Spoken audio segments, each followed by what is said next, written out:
We have some social media questions. Yes. Josh Steele on Facebook.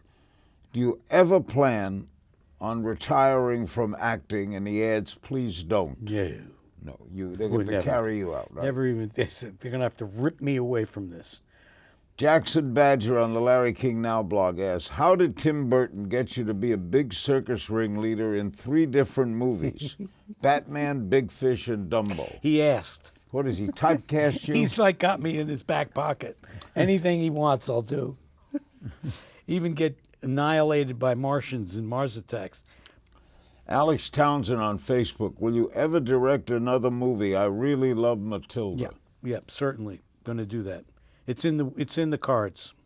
Just You like a matter directing? of time. I love directing. Yeah, it's in the cards. It's your baby, right? I love it. Love doing it. Yep. Adam Goodman on 3618 on Twitter. How do you feel about One Flew Over the Cuckoo's Nest decades later? What a great movie. Milos was a true genius and artist. I love working with him. He's very, the whole idea of the movie was, I had a great time doing it, and I feel terrific about it today. It was Kirk Douglas's property, right? Actually, and he gave Kirk, it to Michael? Yeah, Kirk did it on Broadway in Right. the 60s, and I did it off Broadway in 1970, and Michael got it made in 1974. That was some film. That was a hell of a movie. Just a terrific. Never- You can watch it today. I have a lot more hair.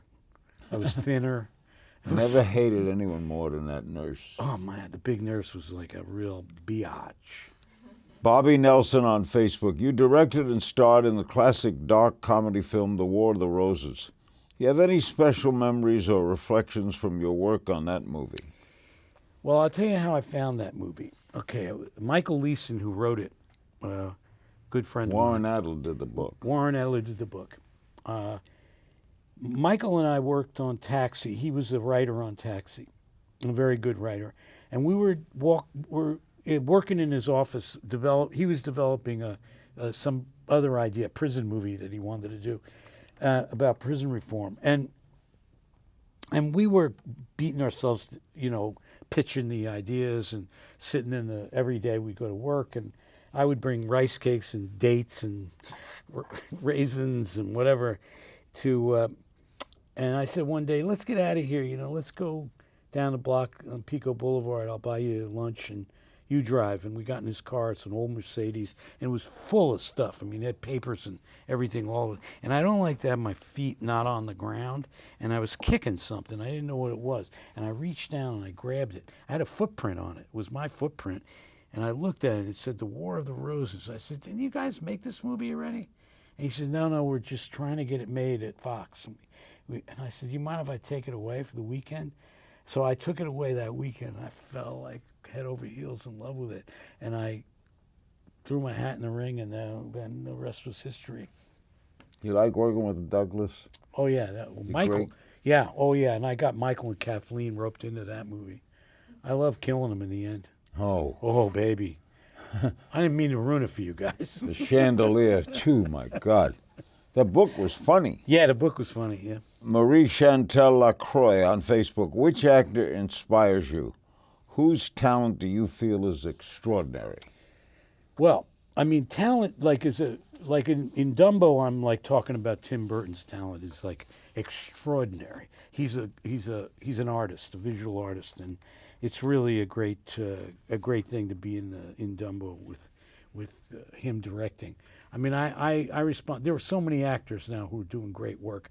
I mean, I remember like the seminal, like, the actor that we all kind of like aspired to be was Brando. I mean, he was like amazing, and I could watch his movies. I knew him well. I interviewed him twice. I could watch his movies all day long. What did he do that others didn't do? I don't know. There was a thing about him that he connected with, that he knew, that he understood about the now, the present, what being like in touch with the character. Whether it was, I know that one of the reasons I can imagine that he didn't want to. How could you do that with that intensity? Do Streetcar forever and ever? He had to stop, and I think that's kept him away from. Ironically, kept him away from Broadway, because he would have like murder. Exploded, Every yeah. part that he does is like so good. Tony Neely on Facebook, your favorite story from the set of Taxi? Moses, you brought up Andy before, and I'm a big fan of Andy Kaufman's, and my dressing room was right next door to his. We were in the back on stage 25, Paramount, and I remember Andy just lurking in the hallway, one day, and suddenly a woman walked in with a package. She was a UPS woman. She was delivering a package to somebody else, and Andy went into his Tony Clifton wrestler character, this like really obnoxious, like total, like really awful character. He's just berating her, telling her that she should be, home cooking for the kids and not taking a job away from a man. And she got so pissed off at him, and he said, "Come on, let's do it." And he did the whole thing, and they wrestled. And in the hallway, he wrestled her. No, that was you always picked he did wrestle women. That was a big thing with Andy. And he wound up winning, but really she was a formidable opponent. She almost kicked his ass. Never miss a beat. Subscribe to Larry King Now and watch new episodes every day.